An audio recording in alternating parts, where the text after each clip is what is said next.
निवेश, congratulations, much thank you sir. Awaited है।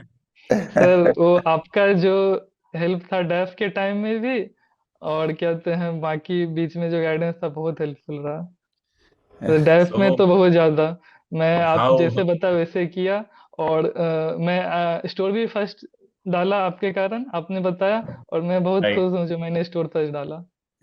Okay. तो एक्चुअली मेरा पहला क्वेश्चन ये है, जैसे ना अभी जब रिजल्ट आया था, मैं लाइव क्लास ले रहा था।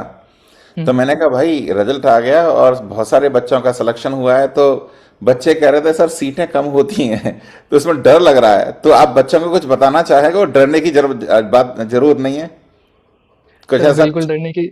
डरने की जरूरत नहीं है। सबसे पहले हम, सर आप लोग इतना अच्छा फाउंडेशन तैयार करते हैं, तो वो फाउंडेशन काफी हेल्पफुल रहता है जो ये बड़े बड़े एग्जाम को क्रैक करने के लिए।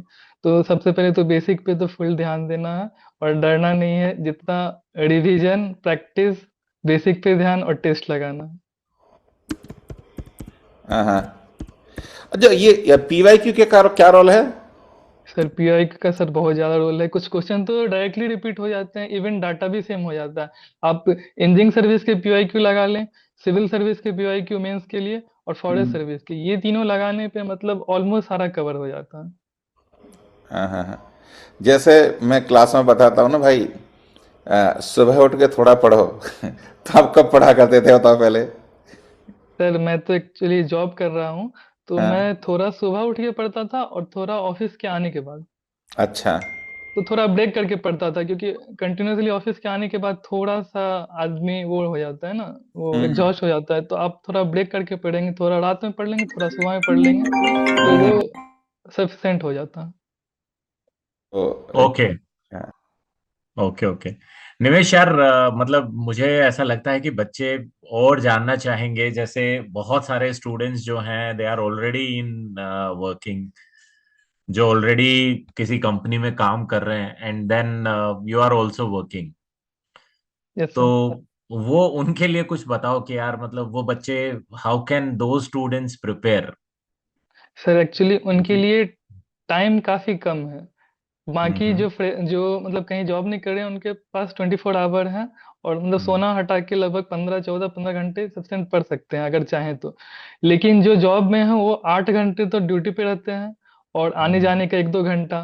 तो उनके पास हार्डली 5 6 घंटा बचता है।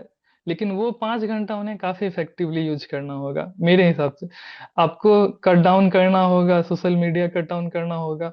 हाँ, टेलीग्राम और व्हाट्सएप में जो स्टडी रिलेटेड जो ग्रुप्स रहते हैं वो तो ठीक है। लेकिन उसके अलावा आपको फुल्ली सोशल मीडिया को कट डाउन करना पड़ेगा, जो जैसा मैं भी किया था। और जो क्लास नोट्स हैं, जो पीवाईक्यूज हैं, वो सब कंटिन्यूअसली लगाने पड़ेंगे। और बेसिक, सबसे पहले तो बेसिक अच्छे करने पड़ेंगे। सर आप लोग इतने अच्छे पढ़ाते हैं, तो वो बेसिक तो वहां से सफिशिएंट है, मतलब अलग बुक का भी जरूरत नहीं पड़ेगा। अगर आप लोग जैसे सर, आप सर हुए, स्वदेश सर हुए, इनसे अगर पढ़ने के बाद तो कोई अलग बुक का भी जरूरत नहीं पड़ेगा, उसी को अच्छे से करना है और प्रीवियस ईयर लगाने हैं। तो हमें कंसाइज मतलब पता चल जाएगा जो यही पढ़ना है। ये नहीं कि रैंडमली कोई भी बुक फॉलो कर रहे हैं, कोई भी बुक उठा लिए, तो वो टाइम वेस्ट ही होगा अल्टीमेटली। और हमें जो जॉब के साथ कर रहे हैं उन्हें टाइम कम है, तो स्ट्रेटजिकली वर्कआउट करना पड़ेगा। नहीं, ओके। एक्चुअली बसीला जी, एक बच्चे ना इस बहुत सारे वर्किंग हैं, स्पेशली हम्म। जो थर्ड ईयर में हैं। उनका सबसे बड़ा क्वेश्चन होता है कि सर 6 7 घंटे तो हम कॉलेज में रहते हैं। अब एक लड़का है, बहुत अच्छा कैंडिडेट है, वो एलएनटी में काम करता है। तो उसने क्या बताया था, सर मैं क्या करता हूँ, कहीं भी ड्यूटी होती है साइड पर यूट्यूब वहीं खोल लेता हूँ मैं देखने के लिए। Exactly exactly sir, exactly. और बहुत यस सर, बड़ी वो स्टूडेंट है। ब्रेक टाइम में ना वो काफी यूजफुल होता है। मैं भी ब्रेक टाइम को ऐसे यूज करता था। आप हाँ यूट्यूब खोल सकते हैं, करंट अफेयर पढ़ सकते हैं, या फिर कुछ रिवाइज करने वाला चीज पढ़ सकते हैं, या मैथ्स लगा सकते हैं। वो अगर छोटा मोटा टाइम जो कहीं भी ब्रेक के टाइम में मिल जा रहा है, तो आप ऐसे हाँ। यूटिलाइज कर सकते हैं। नहीं नहीं, बस एक चीज बताओ मेरे को, जैसे ना जो बेसिक कॉमन प्रॉब्लम होती है स्टूडेंट्स की, कि सर आज हमने पढ़ा, 2 महीने बाद वो बिल्कुल भूल गए। तो इसका सॉल्यूशन क्या है एक्चुअली वो? सर इसका सॉल्यूशन जैसे मैं किया, सबसे हम्म। पहले तो अपना शॉर्ट नोट्स बनाना है। मैं तो मतलब शॉर्ट नोट्स बनाया, और हम्म। फ्रीक्वेंट टेस्ट देना है। मैं क्या करता था, आज थर्मो पढ़ा तो इसका टेस्ट दिया, आज टेस्ट दिया, फिर उसके बाद मैं कोई और सब्जेक्ट पढ़ रहा हूँ, लेकिन मैं थर्मो भूल जाऊंगा, तो 2-3 दिन बाद मैं फिर से थर्मो का भी टेस्ट दे रहा हूँ, थर्मो का भी रिवाइज कर रहा हूँ। बस मुझे 1 घंटा लगता था टेस्ट देने में और उसका जो शॉर्ट नोट रिवाइज करने में, तो मैं पीछे का भी कंटिन्यूअसली चल रहा है और नया सब्जेक्ट भी पढ़ रहा हूँ। तो हम्म। मैं ऐसे प्लान करता था। आपको प्रॉपरली प्लान करना होगा, जो आपने क्या पढ़ लिया है और उसका टेस्ट भी देना है।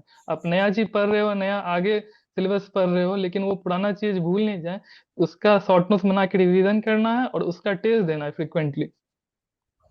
यानी टेस्ट सीरीज का रोल एक्चुअली बहुत इंपॉर्टेंट है इसमें। बहुत ज्यादा है सर, बहुत ज्यादा है टेस्ट सीरीज का रोल। एक सर एक चीज और आती है, जैसे बच्चे गेट की तैयारी कर रहे होते हैं वो तो टेक्निकल तो प्रिपेयर करते हैं, बट जीएस वाला पार्ट बहुत इंपॉर्टेंट हो जाता है। यस तो sir.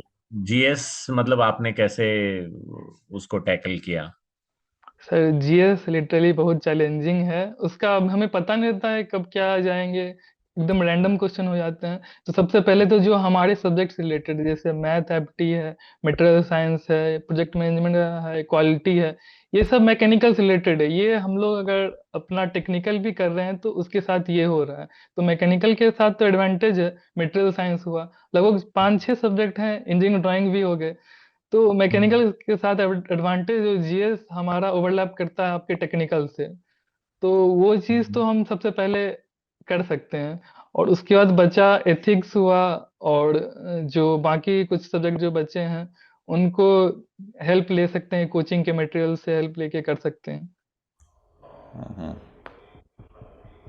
And what are your inputs on interviews? दो सर, इंटरव्यू के लिए हमने निमिष का बहुत बहुत सर ग्रिल बहुत किया था, you literally, will see. Literally Nimish खुद ही सर, बताया तो ज्यादा बढ़िया है सर। सर काफी आपका हेल्प रहा। और सर डेफ डेफ फीलिंग सबसे इम्पोर्टेंट, क्योंकि मैक्सिमम क्वेश्चन जो मुझे पूछे गए हैं वो डेफ से उधर से रिलेटेड ही हैं। जो मैंने राइट। जो भी लिखा है वो इनडायरेक्टली और डायरेक्टली मुझे से जितने सारे क्वेश्चन पूछे गए हैं वो इनसे रिलेटेड है। तो डेफ आपको अच्छे से भरना है। और जितना ज्यादा प्रैक्टिस करना, मैंने फिजिक्स वाला का 3-3 मॉक इंटरव्यू दिया है और उनके इनपुट्स मुझे जो मिले हैं उस पर मैं वर्कआउट किया। तो उनसे मुझे काफी अच्छा फायदा हुआ। और स्वदेश सर तो एक पेज का जो रेलवे से रिलेटेड जो इन्फॉर्मेशन दिए थे, उनसे डायरेक्टली क्वेश्चन भी मुझे आए थे इंटरव्यू में। अच्छा, क्या क्या तो इंटरव्यू में पूछा, रेलवे से क्या क्या पूछा था उन्होंने? रेलवे से सर पूछा था, एक तो ब्रेक से रिलेटेड था, हाँ। रेलवे का वो जो इलेक्ट्रिफिकेशन पेंटोग्राफ था। और कुछ शेयर करना चाहेंगे निमेश? सर और इंटरव्यू में सर मुझे मेरे डिस्ट्रिक्ट जैसे मधुबनी है, मधुबनी पेंटिंग फेमस है, तो उससे रिलेटेड काफी क्वेश्चन सर ने पूछा। हम्म। और फिर मेरे से ये भी पूछा, जो इंजीनियर्स का इंक्लिनेशन गवर्नमेंट जॉब की तरफ क्यों ज्यादा है, इवन दो जो जितने सारे इनोवेशन हो रहे हैं वो प्राइवेट सेक्टर में ज्यादा हो रहे हैं। तो ये सब थोड़ा चैलेंजिंग था वहाँ पे, इसको एट अ टाइम डील करना, लेकिन मैंने जितना मेरे से हो पाया मैं डील किया था। और टेक्निकल मेरा काफी अच्छा गया था। आपने मेरे को कहा था जो क्वालिटी से रिलेटेड पढ़ने, क्योंकि मैंने स्टोर का फर्स्ट चॉइस रखा था। हाँ हाँ तो हाँ। मेरे राइट। से काफी क्वेश्चन लीन मैनेजमेंट से रिलेटेड डायरेक्टली आए थे, और मैं अरे जबरदस्त। खूब काफी खुश हुआ था, और मैं तो काफी बोलते जा रहा था। वही, आई फील सर कि interview would have been an edge, yes sir correct correct बिल्कुल। करेक्ट। बिकॉज बिकॉज हमने इंटरव्यू में, मुझे सर आई स्टिल रिमेम्बर, हमने 3-4 लोगों का मतलब मैंने पर्सनली और आप लोगों ने भी 3-4 लोगों के इंटरव्यू के लिए we have prepared a lot. Nimish is one of them. और अभी जो एक नितिन था उसका भी हमने, एक मृत्युंजय है जिसका हो नहीं पाया सर। हम्म। बट ये कुछ स्टूडेंट है जिनका हमने मतलब डैफ वी एक्सटेंसिवली डिड, मतलब एक एक घंटे से मुझे लग रहा है ज्यादा हम लोगों ने इस पे डिस्कस करके then yes we sir, find काफी आउट। डिस्कस। काफी। I I still remember Nimesh का sir, if you remember he is already working. Yes sir. तो हमने ये भी डिसाइड किया था कि अगर वो पूछते हैं कि भाई इधर से क्यों आप स्विच कर रहे हो, ऑलरेडी हाँ यू आर हाँ यस सर। सीबीएसई, तो ये क्वेश्चन पूछे गए थे आपसे? नहीं सर, इंटरव्यू में वही ये सब चीज नहीं पूछे गए थे, मैं लेकिन प्रिपेयर अच्छे से किया हुआ था। और ओके। मैंने फिजिक्स वाला का मॉक इंटरव्यू दिया था, उसमें भी मेरे से पूछे गए थे, तो मैं अच्छे से एक्सप्लेन भी किया था। लेकिन ये चीज वहां मुझे पूछा नहीं गया। Okay. But anyways it was it's a really great finally achievement. Great yes, achievement thank ya you sir. Sir. Very great. तो निमेश एक्चुअली तुम्हें एक्चुअली बुलाएंगे फेलिसिटेशन के लिए, तो शायद दोबारा मुलाकात होगी। जी बस सर, यही है कि बिल्कुल थोड़ा सा बिल्कुल। अब खुश रहें और सेटल हो जाओ लाइफ में। Yes sir. सर वही वाइफ का अब इस बार हो जाए तो अभी इस बार फिर से देंगी वो। he's already settled, sir. His wife is already also working. She also appeared for the interview. ये यस सर। दोनों लोग आए थे इंटरव्यू के लिए. Yes sir. So that's a good, though very hard luck for her. But हाँ हाँ। I think both of you should enjoy also yes because sir. it's a very good भाई कोई नहीं, achievement. पार्टी करो। Yes sir. कोई नहीं, next year उनकी party हो जाएगी, इस साल आज की हाँ पार्टी सर। करो। यस सर, आप लोग का ब्लेसिंग रहेगा तो बिल्कुल उनका हो अरे जाएगा। डेफिनेटली, भगवान All, आपके साथ है, आप फिक्र मत करो, all, ठीक है ना। always, yes always. चल, सर। क्लोज करें, दस चलिए सर, क्या करें। Sure, sir. Okay. चलिए निमेश, मिलेंगे फिर जब भी होगा जी सर, इंटरव्यू, बिल्कुल। ठीक है ना। बिल्कुल सर। ओके, बिल्कुल all sir. The best and enjoy the day, thank you. Thank you sir, Thank thank you. You very much sir.